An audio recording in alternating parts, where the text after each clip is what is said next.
दोस्तों, vitamin D के बारे में अक्सर लोग ये सोचते हैं कि ये सिर्फ आपकी हड्डियों के लिए ज़रूरी होता है। लेकिन हकीकत ये है कि विटामिन डी न सिर्फ आपकी हड्डियों को मजबूत बनाता है, बल्कि इसके साथ साथ ये आपकी हार्ट हेल्थ के लिए भी बहुत ज़्यादा इंपॉर्टेंट होता है। आपकी इम्यूनिटी के लिए भी इसकी ज़रूरत पड़ती है। आपकी बॉडी के अंदर एनर्जी प्रोडक्शन के लिए भी ज़रूरी होता है। आपकी बॉडी के अंदर कोलेस्ट्रॉल को घटाने के लिए भी इसकी ज़रूरत होती है।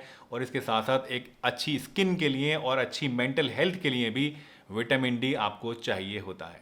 लेकिन इतना इंपॉर्टेंट विटामिन होने के बावजूद 90% लोगों के अंदर इस विटामिन की कमी पाई जाती है। तो आज की इस वीडियो में मैं आपको बताने वाला हूं कि अगर आपके अंदर विटामिन डी कम है तो इसको आप कैसे पूरा कर सकते हैं और कैसे आप इसको मेंटेन रख सकते हैं। तो चलिए बिना किसी देरी के इस वीडियो को शुरू करते हैं। मेरा नाम डॉक्टर सलीम है दोस्तों, और आप देख रहे हैं आपका अपना यूट्यूब चैनल हेल्दी हमेशा।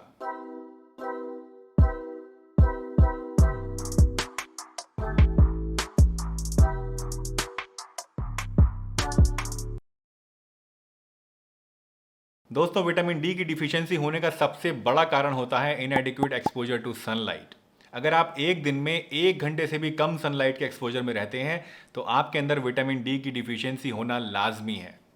दोस्तों, एक चीज़ और आपके लिए समझनी बहुत ज़्यादा ज़रूरी है, और वो ये कि अगर आप सनलाइट के एक्सपोजर में रहते भी हैं लेकिन उस दौरान आप अपनी पूरी बॉडी को ढक कर रखते हैं, या अगर आप अम्ब्रेला इस्तेमाल करते हैं, या फिर अगर आप सनस्क्रीन इस्तेमाल करते हैं, तो उसकी वजह से भी आपको सनलाइट से विटामिन डी नहीं मिलता है और आपके अंदर इसकी कमी हो सकती है।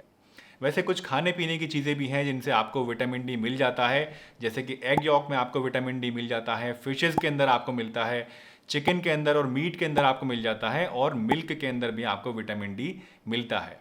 लेकिन सिर्फ डाइट की मदद से आप अपने अंदर विटामिन डी की डेली रिक्वायरमेंट को पूरा नहीं कर सकते हैं। अब सवाल ये पैदा होता है कि अगर आपके पास टाइम की कमी है या फिर और किसी वजह से आप 1 घंटा सूरज की रोशनी में नहीं बैठ सकते हैं, तो आपको क्या करना चाहिए। दोस्तों, जैसा कि मैंने आपको बताया कि सिर्फ डाइट की मदद से आप अपने अंदर विटामिन डी की कमी को पूरा नहीं कर सकते हैं, इसकी डेली रिक्वायरमेंट आपकी पूरी नहीं होगी, तो इसीलिए सप्लीमेंटेशन ही एक दूसरा रास्ता बचता है जिसकी मदद से आप इससे सनलाइट की कमी को पूरा कर सकते हैं, यानी अपने अंदर विटामिन डी को बढ़ा सकते हैं। अब सप्लीमेंट्स की जहाँ तक बात आती है दोस्तों, तो बहुत सारे लोग मुझसे पूछते हैं कि विटामिन डी का कौन सा सप्लीमेंट आपको लेना चाहिए। मेरा जवाब हमेशा रहता है दोस्तों कि जो भी सप्लीमेंट आप ले रहे हैं, सबसे पहले तो मेक श्योर करें कि वो रिलायबल है, किसी अच्छी कंपनी का है, और दूसरी चीज़ ये कि जो कॉम्पोजिशन है उसके अंदर वो पूरी है। अगर कोई ऐसा प्रोडक्ट आप ले लेते हैं विटामिन डी का जिसके अंदर कॉम्पोजिशन कम है या ज़्यादा है, तो उससे आपको उसके फ़ायदे नहीं मिलेंगे, बल्कि कई बार उल्टे नुकसान भी हो सकते हैं। क्योंकि अगर कंपोजिशन आपकी कम है उस प्रोडक्ट के अंदर, तो उससे आपको फ़ायदा नहीं मिलेगा।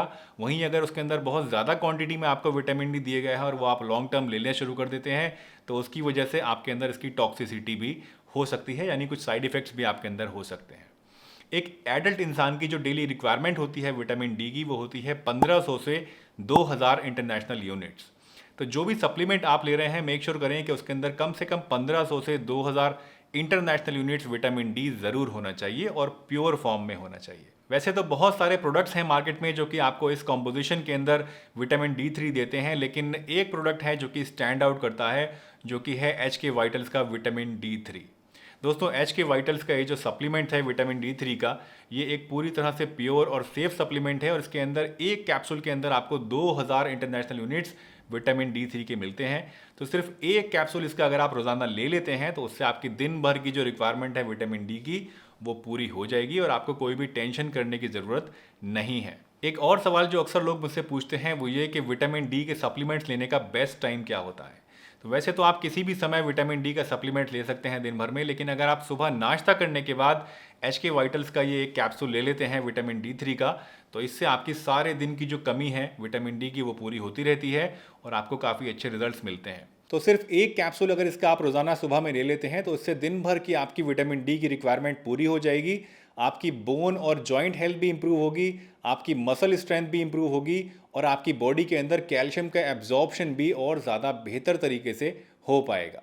वैसे कुछ लोग विटामिन डी के सप्लीमेंट्स को शाम के नंबर में भी इस्तेमाल करते हैं, लेकिन शाम में या लेट नाइट में इसको लेना अक्सर मना करा जाता है, क्योंकि कुछ स्टडीज़ में ऐसा देखा गया है कि अगर आप शाम के नंबर में या रात को विटामिन डी 3 लेते हैं, तो उसकी वजह से आपकी नींद में कुछ प्रॉब्लम आ सकती है। तो इसलिए सुबह नाश्ता करने के बाद लेना इसको बेस्ट होता है। दोस्तों, एच के वाइटल्स के इस विटामिन डी 3 सप्लीमेंट को अगर आप परचेज करना चाहते हैं, तो इसके सभी लिंक्स परचेज के आपको नीचे डिस्क्रिप्शन बॉक्स में और पिंड कमेंट में मिल जाएंगे, तो वहाँ से क्लिक करके डायरेक्टली आप इसको ऑर्डर कर सकते हैं। विटामिन D3 के सप्लीमेंट्स लेते समय आपको एक चीज़ का और बहुत ज़्यादा ध्यान रखना चाहिए, वो ये कि आप जो भी सप्लीमेंट ले रहे हैं उसकी डेली रिकमेंडेड डोजेज से ज़्यादा आप इसको ना लें, क्योंकि विटामिन D3 एक फैट सॉल्युबल विटामिन होता है और अगर आप इसको ज़्यादा क्वांटिटी में ले लेते हैं तो उसकी वजह से आपके अंदर टॉक्सिसिटी होने के चांसेस बढ़ जाते हैं, क्योंकि ये बॉडी से अपने आप एक्सक्रीट आउट नहीं होता है। दोस्तों, विटामिन डी के बारे में जैसे जैसे रिसर्चेस होती जा रही हैं वैसे वैसे इसकी इंपॉर्टेंस का भी और ज़्यादा पता चलता जा रहा है कि ये हमारी बॉडी के वाइटल ऑर्गन्स के लिए, वाइटल सिस्टम्स के लिए और फंक्शंस के लिए कितना ज़्यादा ज़रूरी है। तो इसलिए बहुत ही ज़्यादा ज़रूरी है कि आप हर साल कम से कम एक बार अपना विटामिन डी ज़रूर चेक कराएं, और अगर आपके अंदर इसकी कमी आती है, जो कि बहुत ज़्यादा चांसेस हैं जिसके होने के, तो आप अपनी सनलाइट का जो एक्सपोजर है वो ज़रूर बढ़ाएं। और अगर सनलाइट का एक्सपोजर आप नहीं बढ़ा सकते हैं तो सप्लीमेंटेशन करना आप फ़ौरन शुरू कर दें। दोस्तों, मुझे उम्मीद है आज की ये वीडियो आपको ज़रूर पसंद आई होगी और इस वीडियो से आपने कुछ ना कुछ नया ज़रूर सीखा होगा। अगर ये वीडियो आपको अच्छी लगी है तो इसे लाइक ज़रूर कीजिए। चैनल पर अगर नए हैं और पहली बार वीडियो देखी है तो चैनल को सब्सक्राइब भी कर लीजिए और बेल आइकन ज़रूर प्रेस करिए ताकि सभी वीडियोस की नोटिफिकेशन आपको मिलती रहे।